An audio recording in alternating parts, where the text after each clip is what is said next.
What's up, everyone? Welcome back to another episode of Kevin Prolix TV. And boy, do I got one for you. Check this out. She said I should be happy about it. All right, what do you mean by that?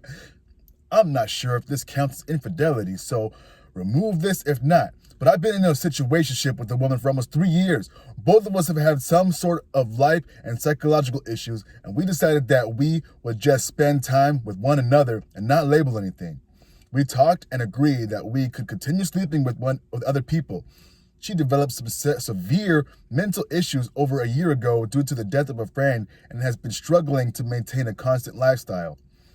I've been trying to support her the best I can, and our sex life was dwindling even though I was making visits to her house often, providing her with physical and mental support, buying groceries and food, paying for her rent, and picking up medication as she was struggling with her finances as well.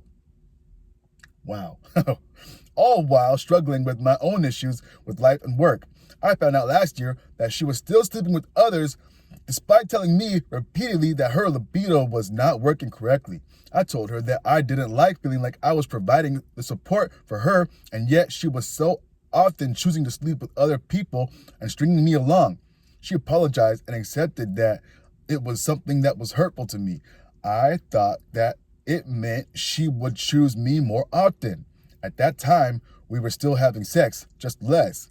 I couldn't know that she would be choosing to sleep with other people while slowly rejecting my sexual advances down to zero, still claiming that it was because she had no libido. I found out about this as I was talking to her about our lack of sex yesterday, and she told me that she had decided to not sleep with anyone again because of trauma from when she was sexually assaulted a few months ago. Thankfully, it ended before any physical harm was done, and has been struggling with her relationship with sex. I feel bad for her that it happened, but the fact is that she continued to have sex with me and others after the assault, then decided to stop having sex with me and continue with others until recently. She told me that she did this because she felt like she couldn't say no to others asking her for sex, but she felt safe enough to reject me for sex. She enjoyed cuddling with me and claimed that it was more intimate for her. She told me that I should be happy that she felt that way with me. I had to stop at that point, so I ended the call. I was thinking about this all day and called her back the next night. She started with mentioning the sexual assault again and saying that she feels bad when I ask her for sex instead of being okay with cuddling or being intimate in ways that she feels comfortable with me. It made her feel like I only wanted her for one thing when I asked for sex, and it felt good that she could reject me and for me to be okay with it. I felt that it was an attempt at guilt tripping me. I was curious and asked her when she last had sex, and she said it had been about a month ago with another man. We have not had sex in 2 to 3 months, and I stopped sleeping with other people because I have been struggling more and more with my own life and also supporting her.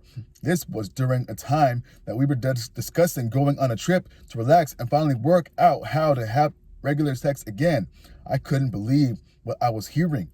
This woman cuckolded me and expected me to be happy with her, be happy for her, and glad that I was the person she trusted enough to say no to. I said to her that I was taking care of her and supporting her, and that when I asked her for sex, she'd rather say no and then have sex with someone else. She tried the "I don't owe you" sex line, and I cut her off. It's not about the sex. It's about me asking for something and her deliberately withholding it while doing it with other people. It's about me telling her that I wasn't okay with her doing that previously. She agreed that it was hurtful and then continuing to do it. She said to me, at that point, she's not even interested in having sex at all, and she's made a vow to not have sex for the foreseeable future, hinting that this meant that she would stop treating me and others differently, and thought that it would make me feel better. I asked her in what way would it feel better for her to stop having sex completely and continue wanting me to go and spend time with her, knowing that the last person she had sex with was someone else. How was I supposed to feel better about being told that she'd rather have sex with no one than have sex with me? I'm not bad in bed. I'm actually pretty good. I've never been this humiliated, disrespected, emasculated before in my life. The worst part is that she doesn't seem to think that she did anything wrong, because she didn't mean to hurt me and didn't mean for me to take it in the way that I did. I'm beyond upset. I shouldn't be. We have never made an official commitment, but I thought I meant more to her, and I don't feel that I deserve to have been treated like this. Ugh. Okay, and wow. All right. I'm sorry that happened to her, but are you so committed to her that you don't want to just walk away? Come on, man. You didn't have anything official. I think she needs to go work out her issues on her own. Stop supporting her and back off. Like, hey, yo, the relationship is done. You never even had a relationship, really. You're just F buddies. Like, come on. Anyway, here's some comments. It doesn't sound like there's any point in continuing this relationship. You're a friend without benefits that she uses for emotional and financial support as long as she is getting what she wants from the relationship. Your needs and wants are ignored.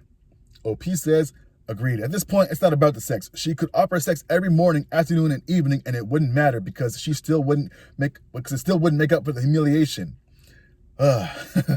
Someone says, the sex will pick up once you introduce boundaries.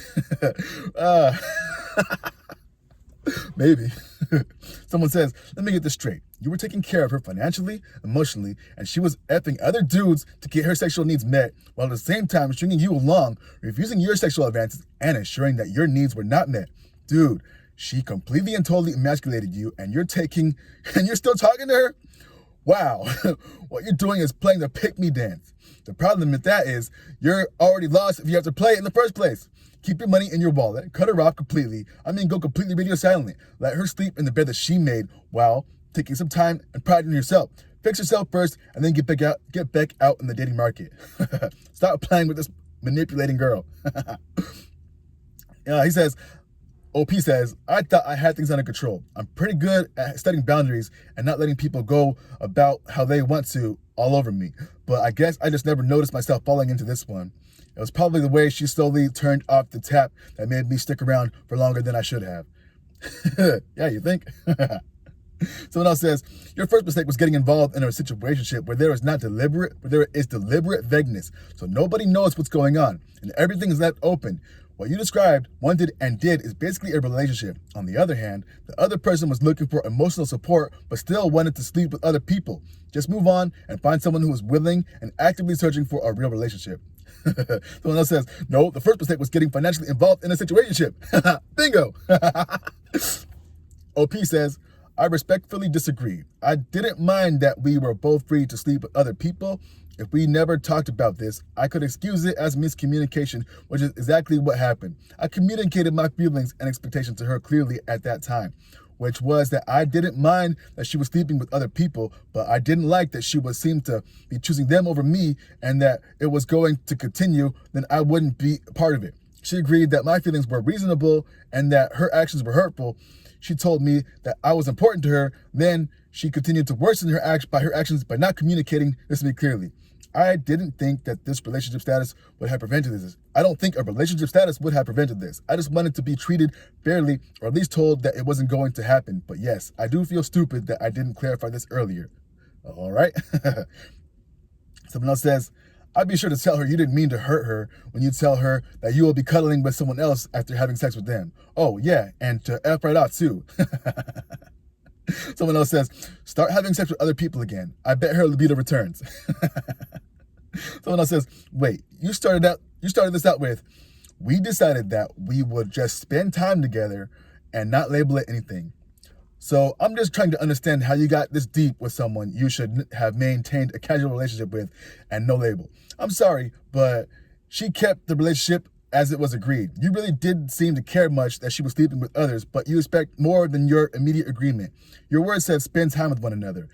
If that is a covert description for sex, then you both made a big mistake in not clarifying what the relationship really was. All right, and the OP says, as I responded to someone else, when I first noticed that our sex was decreasing and my support for her was increasing while she was still sleeping with other people, I communicated this with her clearly, and she told me that she understood it was hurtful, which I took to mean that she would reassess and realign things. From what I can tell, based on her continuous mention of having no libido, she thought that it didn't matter that we didn't have sex because she had it so rarely and that we were spending more quality time together. I was mostly upset at her reasoning that I was safe to reject. I'm not sure that a label would have magically prevented her from turning me into essentially a teddy bear. And boom, I think I've heard enough. This This sounds like a continuous, this sounds like a story from other people where they're like, all right, at first it was one way, we were having all the sex we wanted, and then slowly it trickled away, and then, boom, no more. Granted, she had a traumatic experience that she should probably work out with a therapist, but damn, obviously, y'all aren't compatible no more. Turn off the tap and let it run dry. If she comes back around, she comes back around. Anyway, this has been another episode of Kevin Pro Legs TV. Make sure you like, comment, subscribe, and share. Let your thoughts known. Hit me in the description box with your own thoughts, and I'll read it next episode. But anyway, peace.